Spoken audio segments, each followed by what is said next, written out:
a extrema-direita internacional quer dominar toda a América Latina. E o Brasil é um dos países que eles têm interesse também por conta de terras raras, né? Petróleo, reserva de água. O governo dos Estados Unidos decidiu revogar o visto da embaixadora brasileira, Maria Luísa Viotti. Isso aconteceu hoje, que ela é chefe da Embaixada do Brasil em Washington. E trata-se de uma medida extremamente incomum entre países que mantêm relações diplomáticas, históricas e, independentemente das justificativas apresentadas, representa ali um gesto político que aprofunda uma crise diplomática entre os dois governos. Nós vimos aí nos últimos meses também essa endurecimento de relações entre Washington e Brasília, com tarifaço, sanções, lei Magnitsky, e, ao mesmo tempo, setores ligados ao governo do Donald Trump demonstraram proximidade política com a família do Bolsonaro, que tentou dar um golpe de Estado. Enquanto cresce o debate sobre uma possível influência internacional no cenário eleitoral brasileiro. Um outro episódio aí que chama a atenção foi a decisão do Itamaraty de negar o visto dos oficiais norte-americanos que pretendia vir ao Brasil para tratar de questões relacionadas ao sistema eleitoral brasileiro.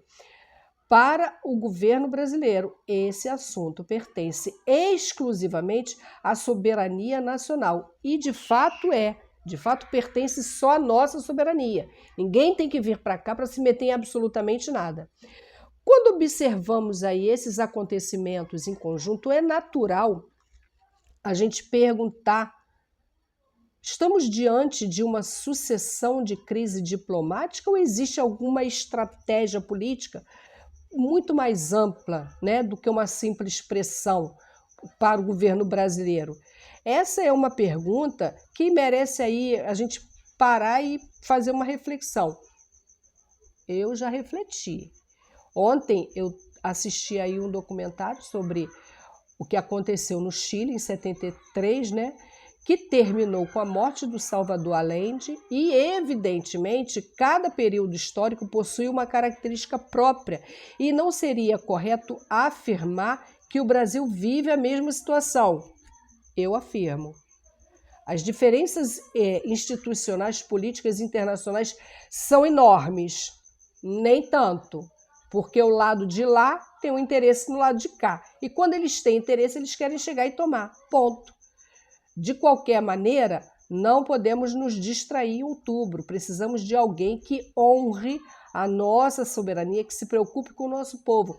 Mas a história aqui nos ensina aí uma lição muito importante. Disputas geopolíticas frequentemente ultrapassam as fronteiras nacionais. Ao longo do século XX, diversos países da América Latina sofreram influência direta dos Estados Unidos em momentos de forte polarização política. Por isso que eu considero legítimo levantar a hipótese de que pressões diplomáticas, econômicas e políticas possam ser utilizadas para influenciar o ambiente político de um país. Isso não significa afirmar que exista uma operação comprovada para impedir a eleição, né, de qualquer candidato. Entre muitas aspas aí essa frase que eu mandei agora. Mas significa reconhecer que interesses internacionais sempre fizeram parte do jogo geopolítico.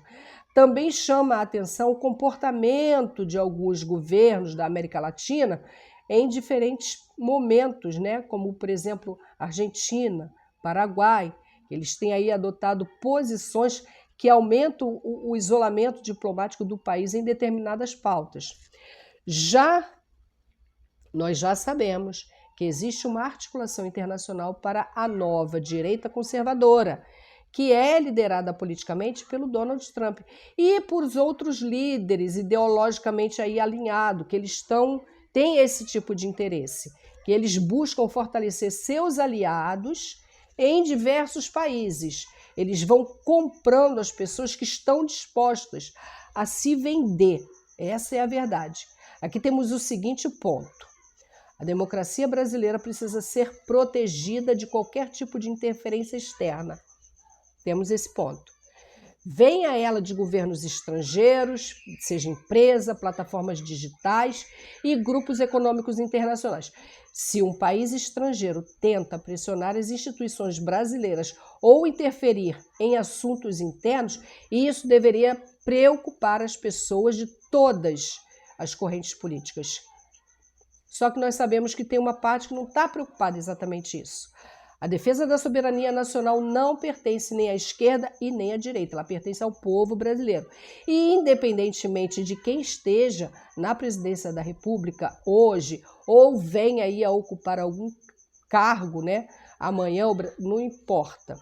O Brasil ele precisa tomar as suas decisões de forma livre, respeitando exclusivamente a vontade expressa das urnas. Ponto.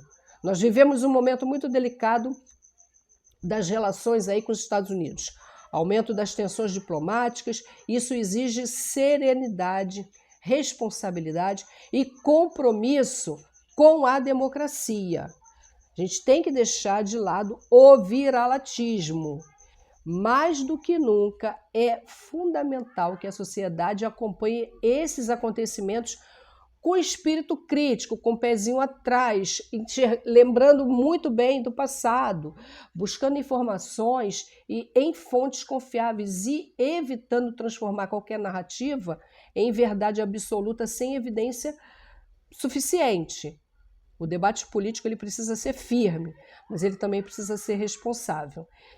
E assim, o problema é que o brasileiro acha que se os Estados Unidos invadir, tomar o território brasileiro, o vira-lata vai comprar tênis Nike mais barato, o vira-lata vai comprar iPhone mais barato, e não é disso que se trata, a gente não é sobre isso.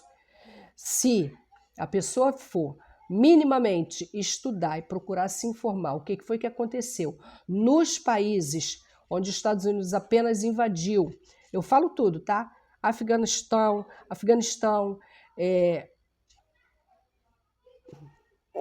Kuwait, Indonésia, Iugoslávia, todos os países que eles invadiram, quando eles saíram de lá, eles deixaram o país acabado.